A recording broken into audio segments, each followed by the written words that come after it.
Muy buenas noches, amigos, bienvenidos a la emisión estelar del Comercio TV. Aquí lo más destacado del día. Defensores de los sentenciados por el caso Sobornos anticipan que irán a las cortes internacionales. Sin embargo, estos procesos podrían tomar años y no evitar que se cumplan las penas. Menos de 24 horas después de que el Tribunal de Casación de la Corte Nacional de Justicia ratificara la sentencia en el caso Sobornos 2012-2016, les llegó la notificación por escrito a las partes interesadas. Con esto se abre el plazo para la solicitud de ampliación o revisión del fallo, y eso hará la defensa del exsecretario jurídico de la Presidencia, Alexis Mera.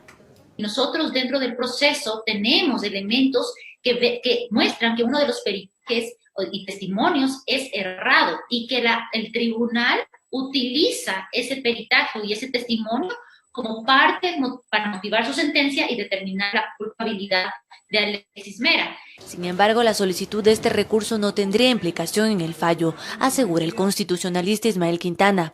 La condena respecto de quienes se ha rechazado el recurso de casación va a seguir ya de manera definitiva, de manera firme. Superada esta instancia, lo que procedería es una acción extraordinaria de protección en la Corte Constitucional. A través de esta acción extraordinaria tampoco vamos nosotros a entrar a debatir los hechos del caso, la valoración de la prueba. A eso usted le debe agregar que la acción extraordinaria de protección no suspende la ejecución de la decisión judicial impugnada, que quiere decir que la condena va a tener que ejecutarse. Este proceso en la Corte tarda años en ser tramitado, al menos 3, y al haber agotado las instancias nacionales, se abre paso el camino hacia el Sistema Interamericano de Justicia. Pero para que eso ocurra, deben pasar también algunos años, es decir, el Sistema Interamericano hasta llegar a la Corte con una sentencia, se demora en un promedio entre 12 y 15 años de litigio. Diego Chimbo, abogado de uno de los empresarios sentenciados, asegura que ya tuvieron acercamientos con una relatoría de Naciones Unidas y también que se aprestan a solicitar medidas cautelares a la Comisión IDH. Tenemos un caso clarísimo ante la Corte Interamericana de cómo manipularon la justicia para llevarla al poder político. Y eso es no saber dividir y eso está claro ante la Corte Interamericana y así se va a ver. Debido a los años que tomaría los litigios internacionales, las penas deberán cumplirse. Aún así mencionan que insistirán en estos procesos. Lo que va a hacer es sentar precedentes, Carolina. Es necesario que el Estado ecuatoriano empiece a tomar en serio las normas internacionales. Informó Carolina Basante. La sentencia del caso Sobornos implica la destitución del asambleísta Viviana Bonilla, aunque el proceso no está claro en la legislatura. Esto mientras que aspiran a dar trámite a leyes que puedan permitir recuperar dinero producto de ilícitos. Con respeto y cautela se toma dentro de la legislatura la decisión del Tribunal de Casación sobre el caso Sobornos. La justicia debe actuar de manera independiente, hay que respetar sus decisiones. Este fallo judicial de última instancia significa la destitución de la exoficialista Viviana Bonilla al incurrir en una de las causales descritas en el artículo 115 de la Ley de la Función Legislativa. En tal sentido, lo que yo entendería es que operaría de pleno derecho, es decir, el momento que se encuentre en firme y ejecutoria la sentencia, se perdería la calidad de asambleísta la persona que esté involucrada en estos temas. Incertidumbre genera la posibilidad de que Rafael Correa, sentenciado en última instancia a 8 años de cárcel, pueda ser reemplazado por otra persona en el binomio presidencial de Centro Democrático. Los expresidentes del entonces Tribunal Supremo Electoral, Carlos Aguinaga y Medardo Leas, tienen criterios divididos. Ratificada la sentencia por el Tribunal de Casación contra el expresidente Rafael Correa a 8 años de cárcel por el delito de cohecho. En el caso Sobornos, esto no solo queda en el ámbito judicial, sino que también pasa al electoral. Carlos Aguinaga, expresidente del entonces Tribunal Supremo Electoral, comenta que el CNE deberá ser notificado. Y debe seguir un trámite interno, digamos, de suspensión del ejercicio de los derechos políticos a efectos de suspenderle en el registro electoral, en el padrón. Medardo Leas, también expresidente del Tribunal Supremo Electoral, va más allá. Hace referencia al artículo 113 de la Constitución. No podrán ser candidatos a la elección popular quienes hayan recibido sentencia condenatoria y ejecutoriada por delitos sancionados con reclusión o por cohecho, enriquecimiento ilícito peculado. Esto significa que de por vida el señor Rafael Correa podrá ser candidato a nada en la República del Ecuador. Sentencia contra Correa que para Oleas traerá cola, perjudicando la precandidatura de su binomio presidencial. Andrés Arauz. Porque el reemplazo solo está establecido en el proceso legal de inscripción, donde se presenta una candidatura o un binomio y al día siguiente que recibe la inscripción se corre el traslado a todos los partidos, a todos los actores políticos, quienes tienen el derecho de impugnar. Solo ahí establece la ley que tiene la posibilidad de ser reemplazado ese binomio. En el paso previo de la nominación interna por parte de un partido y la aceptación de la candidatura no está previsto el reemplazo. En lo que no comparte criterio Aguinaga. Se puede producir estos reemplazos, evidentemente no, hay unos vacíos de carácter normativo, legal y reglamentario, y se producen los reemplazos, eso es normal. Lo cierto es que el pasar de los días determinará quién tiene la razón. Está en la espada de la pared esta candidatura y está en la espada de la pared también el Consejo Nacional Electoral, que va a tener que dar una resolución en derecho. Yo no sé cómo vayan a solucionar este problema. Informó Héctor Romero. Conozca el drama de varias familias que no han podido acceder a la educación virtual por falta de recursos. Muchos tienen que decidir entre comprar comida o contratar internet. Me siento mal porque mi hijo no está estudiando. Mi hijo tiene que estudiar de alguna vida. A veces los niños por eso se van por más caminos. Más adelante le ampliamos esta información. El Consejo de la Administración Legislativa dio paso al inicio de los procesos de juicios políticos en contra de la ministra de Gobierno, María Paula Romo, y el presidente del Consejo de Participación Ciudadana, Cristian Cruz. Romo es señalada por los hechos violentos en las protestas de octubre pasado y Cruz por el supuesto uso irregular de su carnet de discapacidad. Por tercera ocasión, la ministra María Paula Romo enfrentará un proceso de juicio político. La mañana de este martes, el CAL calificó el pedido interpuesto por el asambleísta independiente Roberto Gómez y la correísta Amapola Naranjo. Después de 9 meses de presentado el juicio político contra la ministra de Gobierno, vinculada con una serie de tramas de corrupción y de violencia, el CAL ha aprobado a trámite el juicio político. El pedido de censura contra Romo se sustenta en un supuesto incumplimiento de funciones debido a los hechos violentos ocurridos durante las protestas de octubre pasado. Pero también los proponentes pedirán que se sume a las causales la supuesta complicidad de la ministra en la gestión de cargos y recursos públicos en los cuales se involucra a los exasambleístas Eliseo Azuero y Daniel Mendoza. La ministra de Gobierno con sus acciones facilitó la violación de la ley por parte de los asambleístas, que llevó a la destitución de los asambleístas. Y en consecuencia, tiene que llevar a la destitución de la ministra de Gobierno. Temprano el martes, Romo había enviado una carta al CAL pidiendo que se diera paso a este juicio en su contra. En 24 meses he acudido a la Asamblea Nacional en 37 ocasiones distintas. Y lo haré cuantas veces sean necesarias, pues tengo la seguridad de quien nunca ha cometido ilegalidad alguna. Por su lado, el presidente Moreno expresó su respaldo a la ministra de Gobierno. Sabemos perfectamente de tu trabajo tesonero, de ese trabajo cariñoso que has hecho en beneficio del país. En el caso de Cristian Cruz, el pedido de juicio político fue solicitado por el asambleísta Henry Kronfle por el aparente uso irregular del carnet de discapacidad que posee. Con la calificación del CAL, ambos trámites pasarán a la Comisión de Fiscalización, que tendrá 30 días para determinar a través de un informe si hay elementos para la censura de los funcionarios, informó Carolina Basante. A través de una carta, Eliseo Azuero renunció a su cargo como asambleísta por la provincia de Sucumbíos. Azuero, quien actualmente se encuentra prófugo, manifiesta que es un perseguido por su actividad fiscalizadora. La renuncia de Eliseo Azuero es de carácter irrevocable al cargo de asambleísta por la provincia de Sucumbíos. Ese es el asunto principal del oficio de 5 hojas enviado este 8 de septiembre al presidente del Parlamento. En la carta, además, se autocalifica como un perseguido por su actividad fiscalizadora, realizada durante el proceso de designación de jueces de la Corte Nacional de Justicia, designados en la época correísta. Razón por la que, continúa el texto en la parte pertinente, la asambleísta Amapola Naranjo ejecutó su revancha presentando una malintencionada denuncia. Añade indicando que la asambleísta Naranjo, perteneciente a la bancada política del ala correísta, presenta una denuncia plagada de falsedades y basada única y exclusivamente en rumores y reportes de prensa. La carta de renuncia llegó antes de que el Pleno del Legislativo sea convocado para tratar el informe de la comisión multipartidista que recomendaba su censura y destitución. Eliseo Azuero actualmente se encuentra prófugo de la justicia. El legislador es investigado por presunto delito de delincuencia organizada, en donde también está involucrado el exlegislador Daniel Mendoza.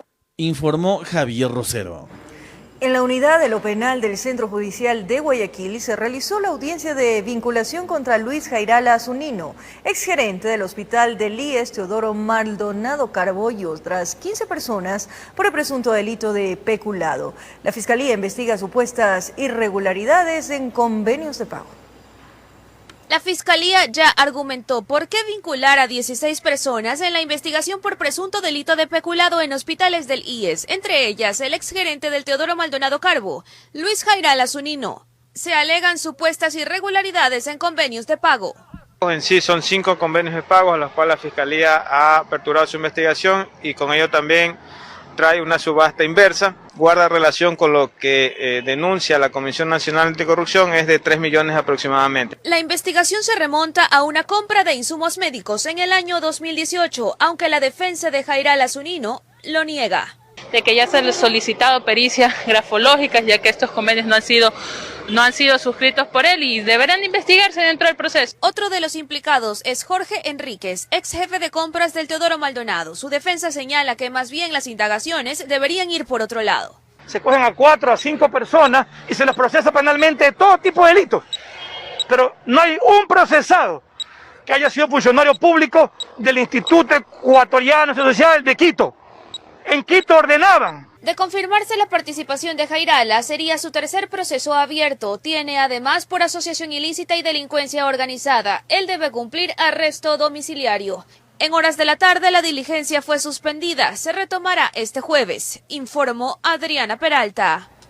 En el ámbito económico, desde el Palacio de Gobierno, el primer mandatario Lenín Moreno se pronunció sobre los acuerdos económicos alcanzados con los organismos multilaterales, así como a los efectos de la renegociación con los tenedores de deuda. Diferentes sectores consideran como un logro las acciones concretadas por el Ejecutivo. A esta ceremonia dirigida por el presidente de la República acudieron autoridades del Ejecutivo y, entre otros, representantes del Fondo Monetario Internacional. Dentro de 10 meses les dejaremos a nuestros hijos y nietos un mejor Ecuador, con las cuentas en orden, con la casa organizada. La renegociación de la deuda como los acuerdos con los multilaterales fueron los puntos de guía para explicar la actual situación económica del país. Por pagar 340 millones de dólares de capital e intereses de nuestra deuda con el objetivo de alcanzar una renegociación, voces destempladas exigían la renuncia de nuestro equipo económico. Hacer ese pago no fue la decisión más popular, lo sabemos, pero sí fue la correcta. En concreto, lo expuesto se basó en las acciones y resultados alcanzados gracias a dichas negociaciones, que en definitiva, señalan, hoy le hacen bien al país. Si bien pagamos en marzo 341 millones de dólares, este año ahorraremos cerca de 1.500 millones de deuda en bonos y de deuda con China. Al transparentar las cifras durante la renegociación con los tenedores de deuda y con los multilaterales, señalaron que se recuperó la relación con la comunidad internacional, permitiendo acceder a financiamiento externo. Gracias a la buena reputación y a la confianza que hoy generamos, logramos un financiamiento excepcional del Fondo Monetario Internacional por 6.500 millones y también alcanzamos un acuerdo con acreedores de China por 2.000 millones de dólares más. Los dineros recibidos según Finanzas han servido para adquirir insumos y equipos médicos, entregar bonos de contingencia para 550.000 familias y otorgar apoyos crediticios en condiciones preferenciales. Con ese dinero podremos seguir impulsando la reactivación económica, protegiendo el empleo y la dolarización, además de cubrir necesidades urgentes que tenemos y fortalecer nuestro sistema de salud. En la misma materia se expuso los defectos en la sociedad de las leyes impulsadas por el Ejecutivo meses atrás. La ley humanitaria también muestra sus primeros resultados. Entre el 22 de junio y la fecha se han salvado cerca de 60.000 empleos por efectos directos de la ley y se han creado más de 110.000 trabajos. Informó Javier Rosero. 39 proyectos de energía eléctrica renovable serán puestos a concesión por el Ministerio de Energía con el objetivo de incentivar la inversión extranjera, el fortalecimiento del sector energético y la creación del empleo en el país. Tomando en cuenta la riqueza de recursos renovables que tiene el país, el Ministerio de Energía presentó el proceso público de selección para concesionar 39 proyectos energéticos, mismos que buscan incentivar la inversión extranjera. Así creemos que estamos reposicionando al Ecuador como un destino interesante para realizar negocios, para invertir. El bloque de energías renovables no convencionales generará alrededor de 200 megavatios, optimizando la fuerza de hidroeléctricas, energía fotovoltaica, eólica y biomasa. Proyectos que están situados en varias regiones del territorio, tomando en cuenta las condiciones ambientales y logísticas para el buen desarrollo de los mismos, y que cuentan con estudios definitivos de factibilidad y prefactibilidad. Todos estos estarán puestos a disposición de cada uno de los interesados, con el fin de que puedan evaluar sus posibilidades y participar en estos procesos. A decir del titular del ministerio, René Ortiz, la empresa seleccionada está llamada a cumplir con todos los parámetros técnicos acorde a las características del proyecto y asumirá la concesión de la construcción, operación, mantenimiento y posterior reversión al Estado.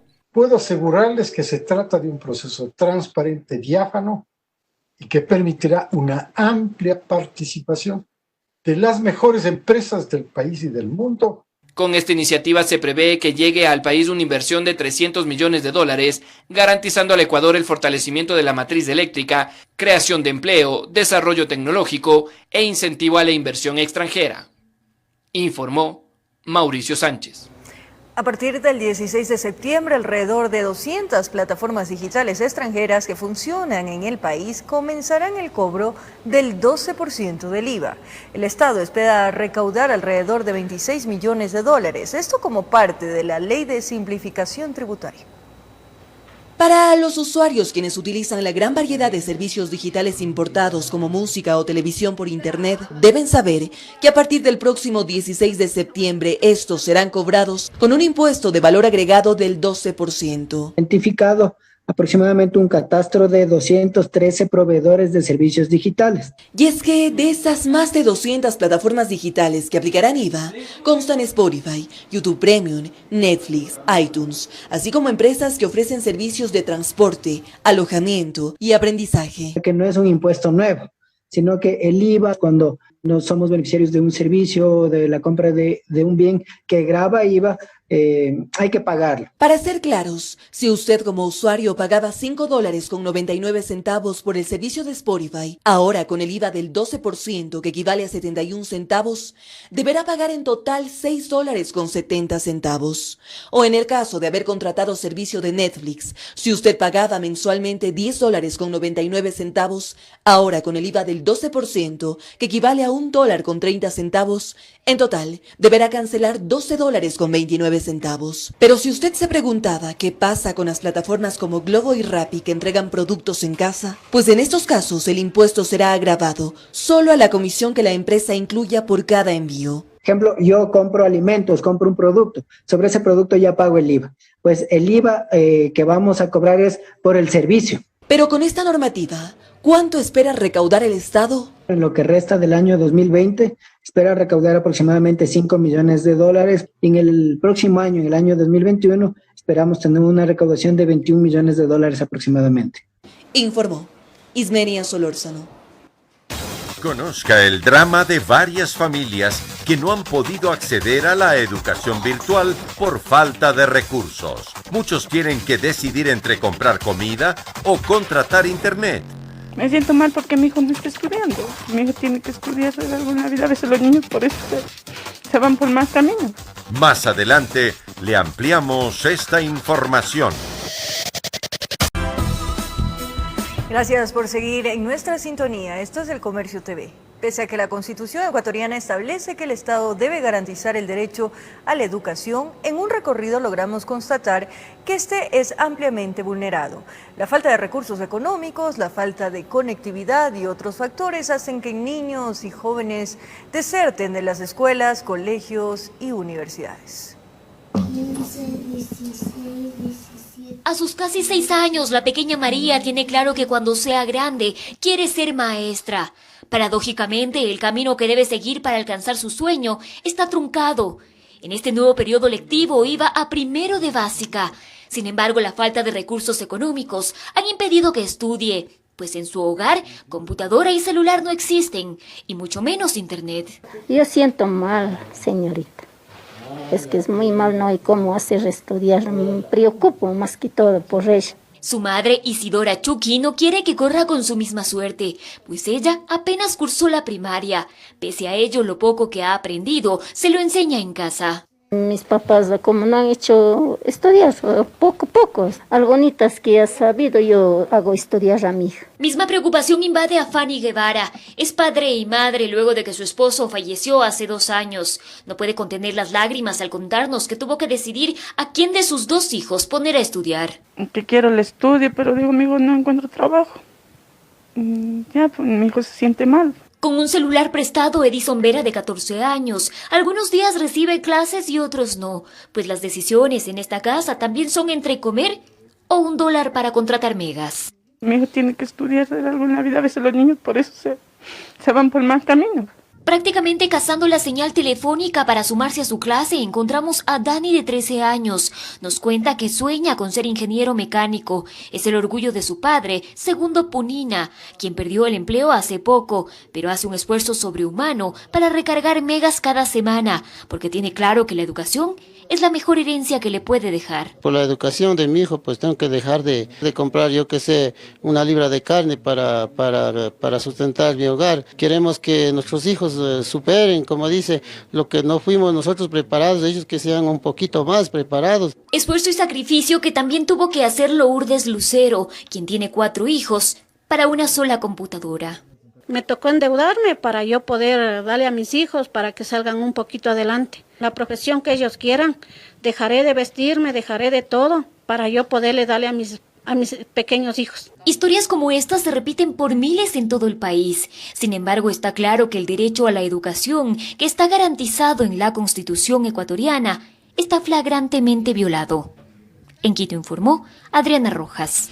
Cerca de 14.000 maestros jubilados a escala nacional esperan el pago de sus indemnizaciones. De acuerdo a varios representantes del gremio, pese a las múltiples conversaciones con las autoridades, hasta el momento no existe una fecha establecida para la entrega del dinero. Varios representantes de la Coordinadora de Maestros Jubilados del Ecuador unieron sus voces para solicitar al Estado cumpla con el pago de sus jubilaciones. Según información del gremio, cerca de 14.000 profesores estarían a la espera de sus compensaciones. Estábamos como 20.000 maestros, a los 10.000 se los ha atendido de diferentes maneras. Cada año se van jubilando más compañeros y eso hace que nuevamente la brecha se expanda. Su principal preocupación es que pese a las conversaciones y acercamientos que han tenido con las autoridades, aún no se establezca una fecha para los pagos. Nosotros el 7 de agosto, al firmar un convenio de credibilidad al gobierno, a las autoridades, firmamos confiados en que se nos atienda en su totalidad a todos los compañeros desde el 8 al 2020 que estamos actualmente. Tomando en cuenta que al menos 3.700 maestros aceptaron la cancelación de su jubilación a través de bonos. ¿Por qué ese silencio? ¿Por qué no se nos dice con claridad y con respeto, con consideración? Ya vamos a pagar con bonos a partir de tal fecha. Según la Coordinadora de Maestros Jubilados del Ecuador, en las próximas horas se efectuarán mesas técnicas interministeriales para fijar las fechas de pago, incluyendo a aquellos profesores que acordaron recibir sus compensaciones en efectivo. Ayudar a los docentes jubilados es hacer patria, porque nosotros hemos hecho generaciones hablando en el término de formación. Hemos hecho ciudadanía en el término de educación. Los representantes de los maestros jubilados del país anunciaron que de no tener una respuesta concreta, efectuarán movilizaciones a escala nacional pese a la pandemia, informó Sofía Vintimilla. Pese a la urgencia y a las solicitudes de los concejales de Quito para que el alcalde Jorge Yunda exponga las medidas restrictivas para la nueva fase, la sesión del Consejo fue suspendida y no se abordó el tema. Aún no se definen cuáles serán las medidas para Quito cuando finalice el estado de excepción. En la sesión del Consejo Metropolitano de este martes, los ediles solicitaron que el tema sea debatido. Creo que este Consejo y la ciudadanía deben conocer cuál es el plan de acción que usted tiene para el pronto retorno a la nueva normalidad, cuáles son las acciones. El alcalde Jorge Yunda, quien preside el COE Metropolitano, explicó que las acciones serán tomadas de acuerdo a los informes de la Secretaría de Salud sobre la situación epidemiológica de Quito. Quisiera que en la intervención de la Secretaría de Salud se aproveche el momento para que se puedan argumentar, informar a la ciudadanía de las nuevas medidas, si es que las hay. Pese a la urgencia y a las solicitudes insistentes de los ediles, la sesión fue suspendida sin conocer el tema ni una fecha tentativa de cuándo será discutido. Y nada está claro, esperamos respuestas por parte del señor alcalde. Es necesario que tengamos informes que nos permitan tomar decisiones. Hay preocupación porque consideran que las directrices deben ser socializadas de manera oportuna con la ciudadanía. Tener conocimiento oficial de cuáles han sido las propuestas en las cuales la ciudadanía va a tener la posibilidad de acoplarse, digamos así.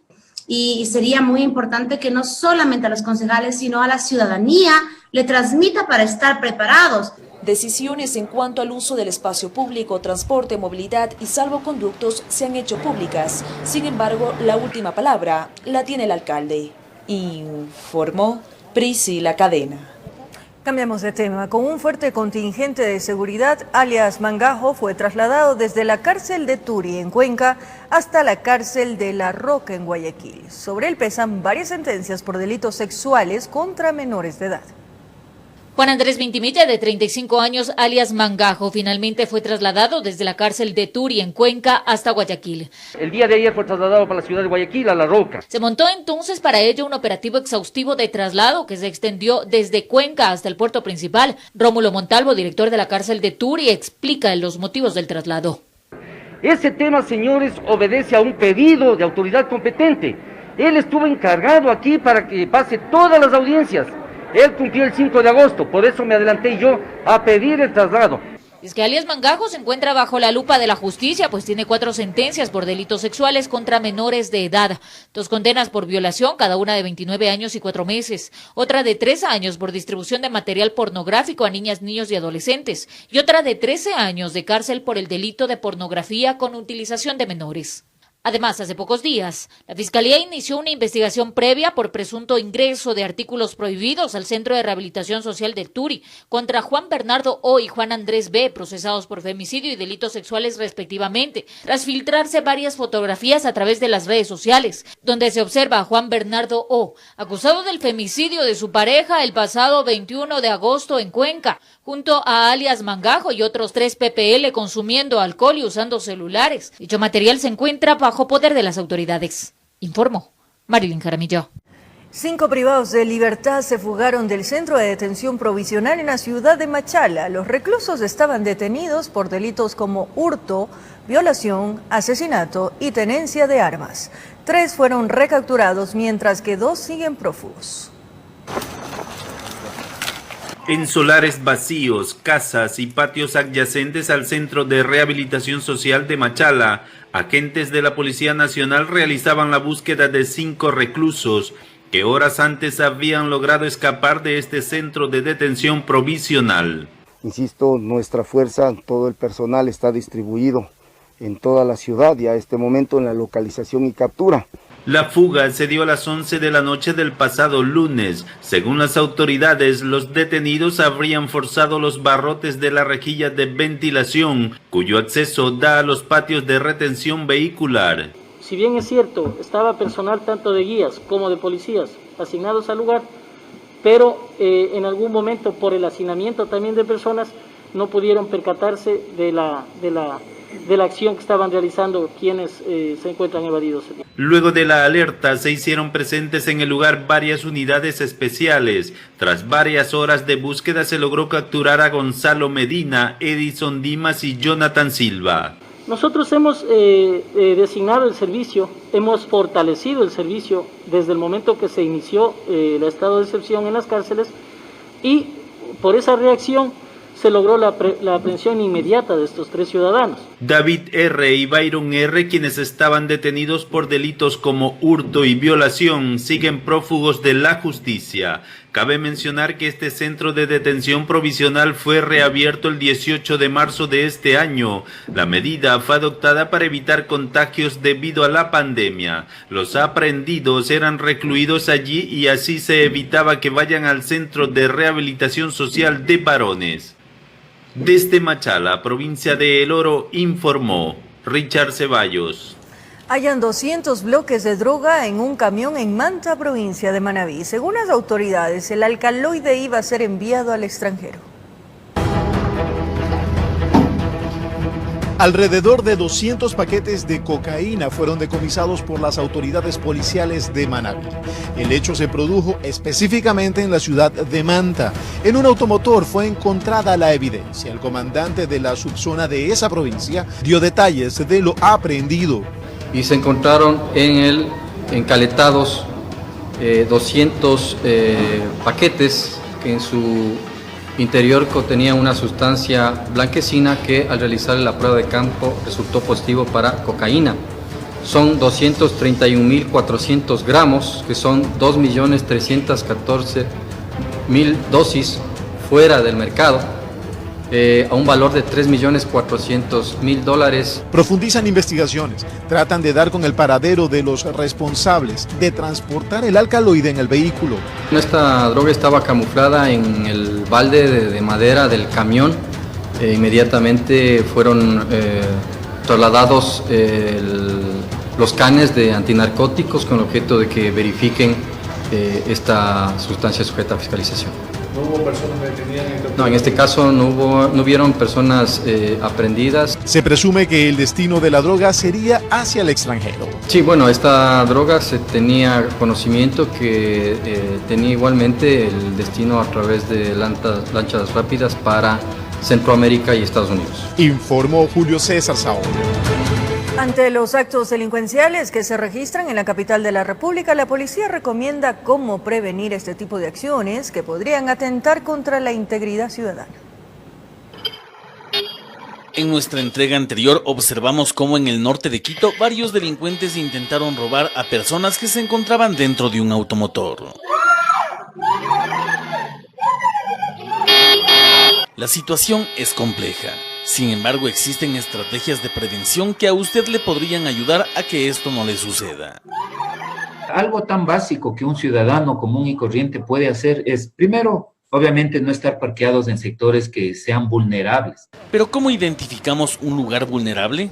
Le contamos. Con poca iluminación, poco tránsito vehicular, poco tránsito peatonal, mucho menos sectores que realmente están muy fuera de las vías primarias o secundarias. Así también nos manifiesta la autoridad, la organización de los barrios es importante. Por ejemplo, indican, se podría poner una alarma comunitaria. Así, al mínimo acto delictivo, podría sonar y dar excelentes resultados. Para que se pueda de pronto bloquear la calle o en su efecto llamar al 911, que eso son cosas básicas que sí lo puede hacer. Dichas medidas de prevención podrían ser eficaces no solo en este caso. Otro ejemplo de ello es la situación presentada ayer, donde 2 presuntos delincuentes pelean a cuchillo en el Parque El Arbolito.